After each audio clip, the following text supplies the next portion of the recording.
এতিয়া আমি মা ভৈৰৱী মন্দিৰৰ পৰা এক্সিট হৈ কেনে আমি এতিয়া অগ্নিগড় পাহাৰলৈ যাই আছো।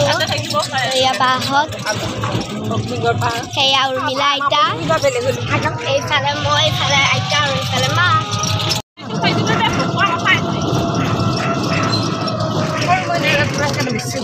গাইজ ফাইনেলি আমি অগ্নিগড় পাহাৰ পাই গলোহি।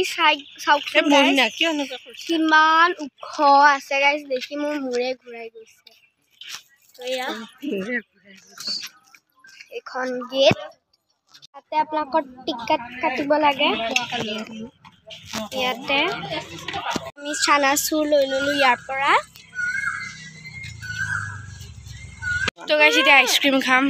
তো গাইজ কি টেষ্টি, আপোনালোকে একবাৰ চাওকচোন। গাইজ আমি যাই আছো ৰে, গাইজ বহুতে টেষ্টি হয়।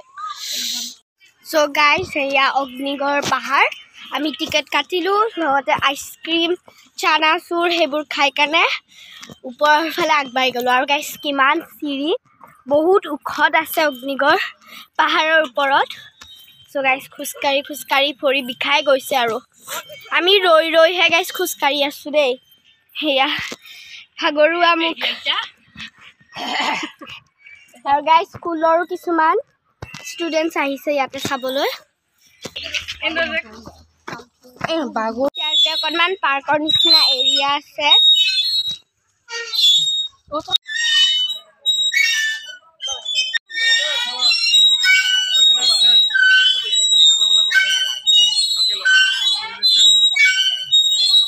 এতিয়া জোলনা জুলি পিনি এতিয়া আমি উঠিলোহি। তো এইফালে এইটো স্তম্ভ আছে, 4 sides লায়ন আছে ওপৰত এয়া। আৰু এইখিনি গোটেই মুকলি, ইফালে ব্ৰহ্মপুত্ৰ, ইফালে বহা ঠাই আছে। দেন এয়া কিছুমান মূৰ্তি বনাই থোৱা আছে। উষা আৰু চিত্ৰলেখা অনিৰুদ্ধৰ কথা উঠাই তাকে গাইছ। আৰু ওপৰত উঠিম বলক। এয়া আমি ওপৰত উঠিলো আৰু উৰ্মিলা আইতাই কৈছে যে ইয়াৰ পৰা বোলে একদম ওপৰৰ পৰা গোটেই তেজপুৰখন দেখা যায়। চবলক গাইছ চাওক এইটো সঁচা হয়নে মিছা। তো গাইছ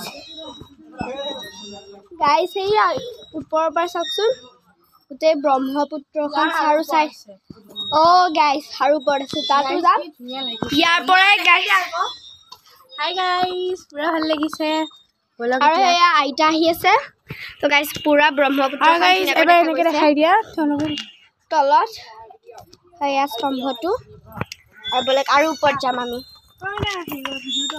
আমি চবচে ওপৰত পাই গলো। আৰু গাইজ আপোনালোকে চাব পাৰে গোটেই চাওকচোন সেইফালে তেজপুৰ, চাওকচোন কিমান বিল্ডিং আছে।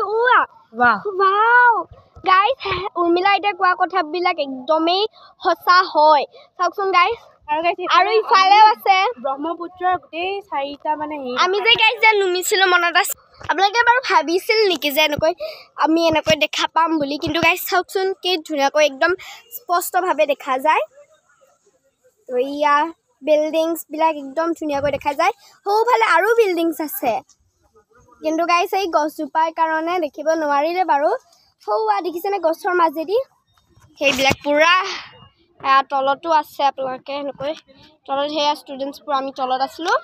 তো গাইজ আপোনালোকেও আমাৰ লগতে ভিউটো অকণমান এনজয় কৰক। আৰু আপোনালোকে ইয়াতে প্লিজ একবাৰ আহি কাৰণে অকণমান ভিউটো জাষ্ট উপভোগ কৰি কাৰণে যাবচোন। বৰ ধুনীয়া লাগে মানে ইয়াতে আহি কাৰণে। জাপিটোৰ তলত আপোনালোকে চিয়াৰ পাৰা আছে, আপোনালোকে তাতে বহি ধুনীয়াকৈ মানে এনজয় কৰিব পাৰে। যেতিয়া আমি তলত যাম, তলতো কিছুমান মূৰ্তি চূৰ্তি ধুনীয়াকৈ মানে কৰি থৈছে, সেইবোৰো চাম। আৰু ইফালে চাওকচোন গাইজ পাহাৰৰ ওপৰৰ পৰা কি ধুনীয়া দৃশ্যটো। এয়া হৰিহৰৰ যুদ্ধৰ হেৰি, এয়া শ্ৰীকৃষ্ণ আৰু এয়া মহাদেৱ। মাজত ব্ৰহ্ম। আৰু গাইজ হেৰি সদাশিৱৰ পিছত যোনটো বহি আছে তেওঁ কোন কি বুলি কৈছিল? আইতা সেইটোনো কোন? বান ৰজা।